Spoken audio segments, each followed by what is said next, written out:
স্পেনের উদ্দেশ্যে ছেড়ে আসা অভিবাসন প্রত্যাশীদের একটি নৌকা ডুবে গেছে। পশ্চিম আফ্রিকা থেকে স্পেনের ক্যাটানি দ্বীপপুঞ্জের উদ্দেশ্যে ছেড়ে আসা নৌকাটি মরক্কো উপকূলে ডুবে যায়। এতে অর্ধশতাধিক অভিবাসন প্রত্যাশী ছিল।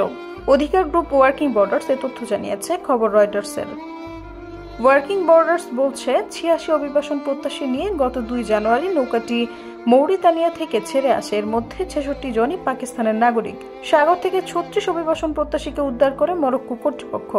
সোশ্যাল প্ল্যাটফর্ম এক্সকে অধিকার গ্রুপটির সিইও হেলেনা মলেনো লেখেন, ভাঙা নৌকা দিয়ে ১৩ দিন সাগরে ভাসছিল অভিবাসন প্রত্যাশীরা। এ সময় কেউ তাদের উদ্ধার করতে আসেনি। এক্সকে পাকিস্তানের পররাষ্ট্র মন্ত্রণালয় জানায়, পশ্চিম সাহারা অঞ্চলের উপকূলে নৌকাটি ডুবে যায়। এতে ৪০ পাকিস্তানি প্রাণ হারিয়েছে। বেঁচে যাওয়াদের মধ্যে বেশ কয়েকজন পাকিস্তানি ছিলেন। তাদের দাখলা বন্দরের কাছে একটি ক্যাম্পে নিয়ে যাওয়া হয়। পাকিস্তান কর্তৃপক্ষ বলছে নৌকাটিতে ৮০ জন যাত্রী ছিল। অভিবাসন প্রত্যাশীদের বহনকারী নিখোঁজ একটি নৌকার বিষয়ে কোনো বেসরকারি সংস্থার কাছ থেকে সতর্কতা পাওয়া গেছে কিনা জানতে চাইলে স্পেনের মেরিটাইম রেস্কিউ সার্ভিস বলেছে, তারা গত ১০ জানুয়ারি মৌরিতানিয়ার নোয়াকচট ছেড়ে আসা একটি নৌযান সম্পর্কে জানতে পেরেছিল। তবে সেটি সংকটের মধ্যে পড়েছিল বলে ধারণা করা হলেও ভেঙে যাওয়া নৌকাটি সেটি কিনা তা নিশ্চিত করতে পারেনি স্পেনের মেরিটাইম কর্তৃপক্ষ। ওয়ার্কিং বর্ডার্স বলছে ৬টি সম্পৃক্ত দেশকে তারা নিখোঁজ নৌযানের ব্যাপারে জানিয়েছে। আর অ্যালার্ম ফোন নামে একটি এনজিও বলছে তারা নিখোঁজ নৌযানের বিষয়ে স্পেনের মেরিটাইম কর্তৃপক্ষ জানিয়েছেন।